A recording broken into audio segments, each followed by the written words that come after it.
Bismillahirrahmanirrahim. Assalamualaikum warahmatullahi wabarakatuh. Saya atas nama Ulfatur Rahmi, mahasiswa Prodi Teknik Informatika kelas TIA, akan mempresentasikan materi tentang organisasi komputer dan arsitektur komputer untuk memenuhi tugas mata kuliah Orkom.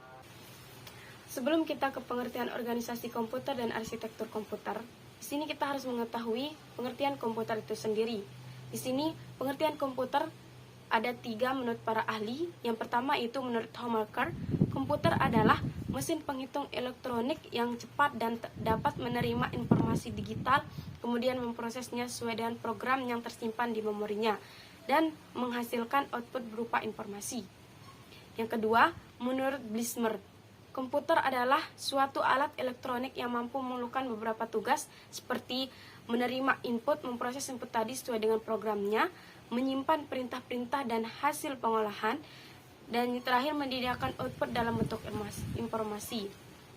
Yang ketiga, menurut Faury, berpendapat bahwa komputer adalah suatu proses data yang dapat melakukan perhitungan besar secara cepat, termasuk perhitungan aritmatika dan operasi logika tanpa campur tangan manusia.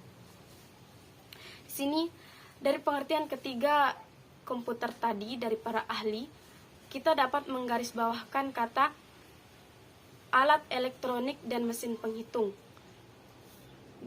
Sehingga kita dapat menyimpulkan bahwa komputer adalah mesin elektronik yang mampu menghitung dan mampu memproses data dengan cepat dan tepat.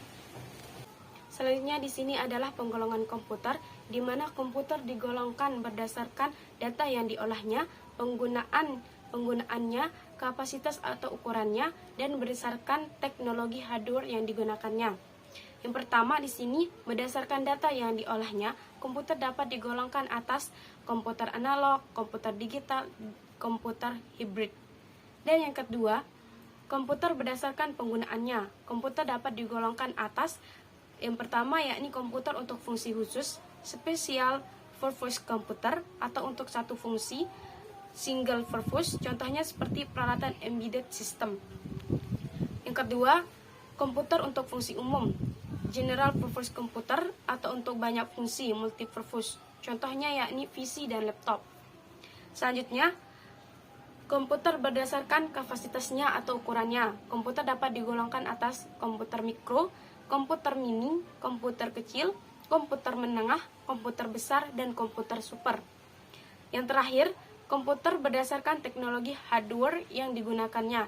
Komputer dapat dibedakan atas komputer generasi pertama, yakni pada tahun 1946 sampai 1959.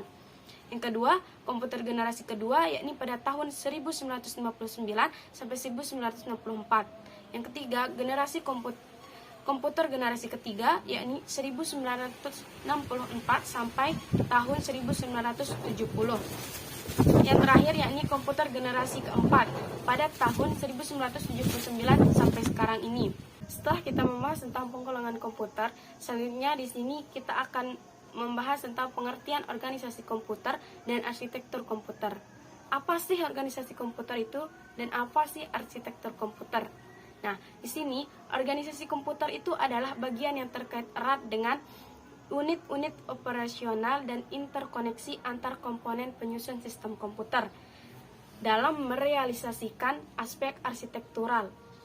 Contoh aspek organisasional adalah teknologi hardware, perangkat antarmuka, teknologi memori, sistem memori, dan sinyal-sinyal kontrolnya.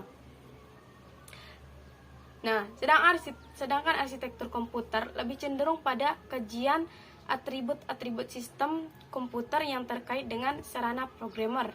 Contohnya, set instruksi, aritmatika yang digunakan, teknik pengamatan, dan mekanisme I/O. Nah, dari pengertian organisasi komputer dan arsitektur komputer tadi, kita dapat mengambil kesimpulan perbedaan dari organisasi komputer dan arsitektur komputer adalah jika organisasi komputer adalah bagian yang terkait erat dan unit-unit operasional dan interkoneksi antar komponen penyusun sistem komputer dalam merealisasikan aspek arsitekturalnya. Jadi organisasi komputer di sini dia itu merealisasikan aspek-aspek yang ada dalam arsitekturalnya. Dan di sini contoh dari aspek organisasional ini yakni teknologi hardware, perangkat antarmuka, teknologi memori, sistem memori, dan sinyal-sinyal kontrolnya. Nah, sedangkan arsitektur komputer lebih cenderung pada kajian atribut-atribut sistem komputer yang terkait dengan seorang programmer. Jadi arsitektur komputer itu dia lebih kepada kajian atribut-atribut yang digunakan oleh seorang programmer untuk sistem komputer. Contohnya di sini yaitu set instruksi, aritmatika yang digunakan, teknik pemrograman, dan mekanisme I/O. Nah, selanjutnya di sini ada struktur dan fungsi komputer, di mana pengertian struktur komputer adalah sebuah sistem yang berinteraksi dengan cara tertentu dengan dunia luar. Interaksi dengan dunia luar dilakukan melalui perangkat periferal dan saluran komunikasi. Struktur merupakan cara komponen-komponen saling terkait. Suatu sistem komputer terdiri atas 4 komponen, di antaranya CPU, unit memori, perangkat I/O, dan sistem interkoneksi. Komponen-komponen ini saling terkait sehingga membentuk struktur komputer. Selanjutnya, pengertian fungsi komputer. Fungsi komputer merupakan operasi masing-masing komponen sebagai bagian dari struktur. Jadi di sini fungsi komputer itu bagian dari struktur komputer yang tadi. Pada dasarnya, fungsi komputer itu adalah sebagai berikut. Yang pertama, fungsi operasional pengolah data atau data processing. Yang kedua, fungsi operasi penyimpanan data atau data storage. Yang ketiga, fungsi operasi pemindahan data atau data movement. Yang keempat, fungsi operasi kontrol. Fungsi operasi kontrol komputer harus dapat memproses data.